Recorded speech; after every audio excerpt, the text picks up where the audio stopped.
dans le nord de la France, où en fait on a un bâtiment qui passe au-dessus d'une route, et donc la trame de poteau, à un moment donné, elle est obligée de s'interrompre, parce que y a la route dessous. Alors s'il y a un poteau, c'est un peu gênant pour les voitures. Donc la seule solution, c'était donc de faire une poutre, mais si on avait voulu faire une poutre avec l'inertie nécessaire à franchir, parce que là on est bien en biais là, quand même, il y a une grande portée là, il y a plus d'avoir une quinzaine de mètres là, et le bâtiment il est très haut. Donc on a donc les poteaux ici qui sont supprimés dans cette partie-là, et donc pour arriver à franchir, soit on faisait une poutre plus importante pour arriver à reprendre les charges, soit on prenait le principe de la poutre sous-tendue, qui est quand même dimensionnée costaud, pour arriver à passer l'ensemble des charges. Et c'est quelque chose qui passe beaucoup mieux au niveau de l'aspect esthétique qu'une poutre énorme qui aurait qui aurait donné plus l'impression au bâtiment d'être un pont que d'être un bâtiment. Bon, sur les systèmes qui découlent de tout ça, vous les connaissez, hein. Ça, c'est le portique minimaliste avec un seul encastrement. Donc ça c'est isostatique, on est bien d'accord. Celui-là, le portique que vous connaissez aussi, si j'ai deux encastrements, il est hyperstatique de degré 1, puisque je peux très bien libérer un degré de liberté ici pour arriver à avoir l'isostatique. Et puis voici donc les portiques que vous connaissez bien aussi, ce qu'on appelle le portique à 3 articulations, une à la clé et une au niveau des pieds, ou alors le portique à 2 articulations qui est donc également encastré en haut. Si j'assure pas l'encastrement ici, attention, je viens de transformer ce que j'imaginais être un portique à 2 articulations, il vient de se transformer en portique à 3 articulations. Et puis on peut aussi encastrer en pied si on veut. Donc tous ces choix sont à faire en fonction notamment de la nature du terrain ou de la flexibilité du bâtiment, etc. Voici d'autres portiques usuels que l'on connaît bien. Voici un portique totalement encastré ou articulé au pied. De toute façon, celui-là, il va être stable grâce à la triangulation en tête des poteaux. Celui-là, on l'a vu, il est encastré, il est totalement encastré. On peut le faire articuler comme j'ai fait tout à l'heure. Celui-là, c'est celui à 3 articulations. Généralement, ça vous allez le voir très souvent dans les bâtiments industriels. Donc alors, ils font voilà, dans les hangars, ce que l'on fait très souvent, donc c'est le portique à 3 articulations, et puis malheureusement, je dis bien malheureusement, les poteaux ils sont même noyés dans le sol. Alors c'est pas bon de noyer les poteaux dans le sol, d'une part parce que ça sert à rien, puisque en fait une articulation suffit. Et deuxièmement, c'est parce qu'on met le béton et l'acier en contact à un endroit où il peut y avoir de l'humidité, et donc c'est un endroit où on crée une pile électrique. Donc même si vous avez du zinc, vous allez avoir donc la galvanisation, vous allez avoir une destruction progressive de ce genre de choses. Oui, mais le problème de on le verra dans le prochain cours. Le problème, c'est que les métaux, les uns avec les autres, n'ont pas la même potentialité électrique. Et il y a ce qu'on appelle le couple galvanique qui se crée, c'est-à-dire qu'à un moment donné, tu peux avoir un métal qui va faire office de cathode et un métal qui va faire office d'anode. Et il y en a un qui se bouffe comme ça. Donc ça, j'en parlerai parce que c'est important. Et donc quand on est sur un pied de poteau qui est encastré dans le béton, on va avoir en fait à peu près la même chose à cet endroit-là. Non pas que ce soit entre 2 métaux, mais c'est entre le béton et entre l'acier ou la galvanisation. S'il est peint, c'est pas grave.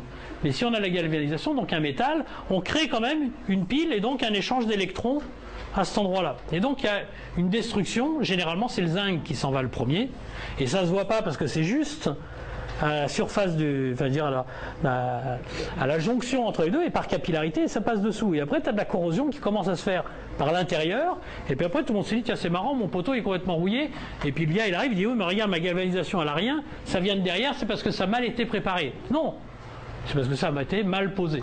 La meilleure des solutions, toujours, quand on peut le faire, c'est quand on a la platine, le poteau, peu importe comment elle est la platine, hein, c'est d'avoir de toute façon, dans le meilleur des cas, une partie inclinée, ça c'est ce que fait le maçon quand on a fait le réglage. Et puis l'idéal, c'est d'avoir un petit poteau et le sol après.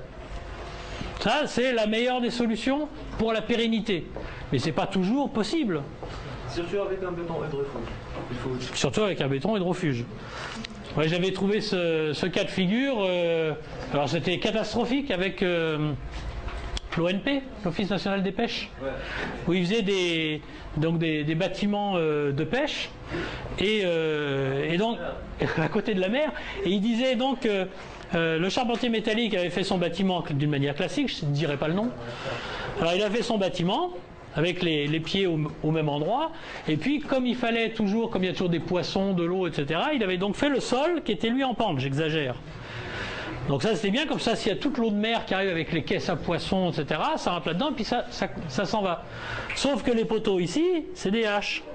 Et donc à cet endroit-là, toute l'eau de mer se stocke à cet endroit-là. Donc on a le couple électrolytique accéléré par le sel. C'est une catastrophe. Donc là ici, alors ça c'est ce qu'on a, le système le plus classique. Si maintenant on commence à avoir de très grandes portées, j'ai des portiques, je sais pas, par exemple, on me dit j'ai un portique de 45 mètres, 50 mètres, 60 mètres. Là on va commencer à avoir des petits soucis avec les produits du commerce. On va avoir intérêt à passer avec des PRS, donc fabriquer les poutres, et dans ce cas-là, on va être capable de les fabriquer avec l'inertie où j'en ai besoin, notamment à l'endroit de l'encastrement. Donc là j'ai besoin d'inertie pour reprendre l'encastrement, donc là je vais mettre du métal.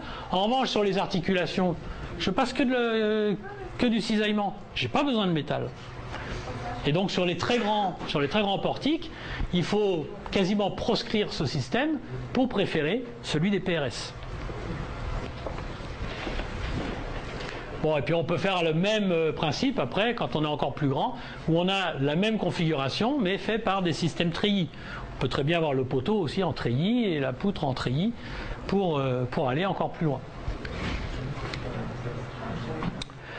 Donc toutes ces questions de choix sur les portiques et de réalisation sont très souvent liées en fait au problème du coût du bâtiment.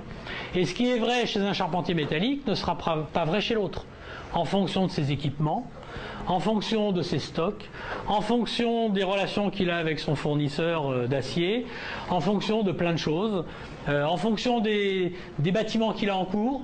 C'est-à-dire qu'à un moment donné, il a deux bâtiments quasiment identiques, eh bien, il a peut-être intérêt à grouper ses achats de profil et donc d'utiliser le même principe pour faire les deux types de bâtiments. Donc il n'y a pas de vérité. Je ne peux pas vous dire aujourd'hui, tel bâtiment c'est plus cher que celui-là ou moins cher. Ça dépend en fait de l'état du marché et de celui qui va faire l'appel d'offres. Bon, les renforts d'encastrement, je vais faire ça rapidement, de toute façon je n'irai pas jusqu'au bout. Vous avez donc bien compris, à partir du moment où je veux faire un encastrement, il faut que je montre que j'ai bien voulu le faire. Ici, quand je suis dans un portique ici à deux articulations, donc deux articulations en pied, à l'endroit de la clé, j'ai considéré que c'était un portique à deux articulations, donc en bas, en haut, il faut que ce soit un encastrement. Donc si je mets un encastrement, je vais mettre ce qu'il faut pour assurer l'impossibilité de rotation à cet endroit-là. Même chose quand j'arrive au niveau du poteau, j'ai considéré que c'était un encastrement. Ça c'est un cas de figure, mais il y en a d'autres. Mais on se rend bien compte qu'on a mis un gousset, donc un plat plus une semelle, et qu'on a assuré l'ensemble de la transmission des efforts sur la totalité de l'acier embarqué dans le poteau.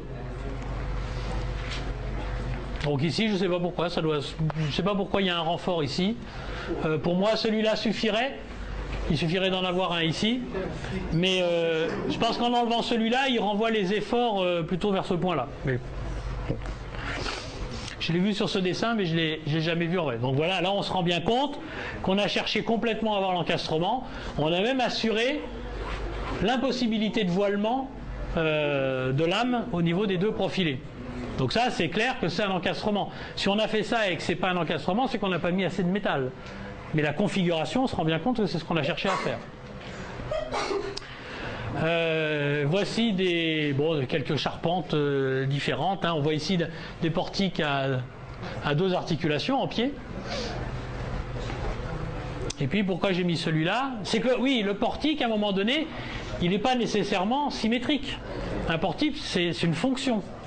Hein, c'est 2 poteaux, une poutre, mais on peut très bien considérer, j'ai vu un jour, en fait un portique c'était un poteau et un arc qui allait jusqu'en bas.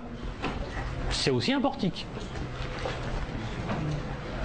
Bon, et puis là je vais m'arrêter ça je le fais pas, c'est un truc qui est intéressant, mais on n'aura pas le temps. Je verrai fin de la prochaine fois si je vous fais les architectures spéciales, les nappes tridimensionnelles et tous ces trucs-là. Voilà, donc là je vous libère pour ce matin. On se retrouve à 14h. Comme ça, à 16h30, vous avez fini. Et 17h30, s'il y en a qui veulent faire d'autres choses.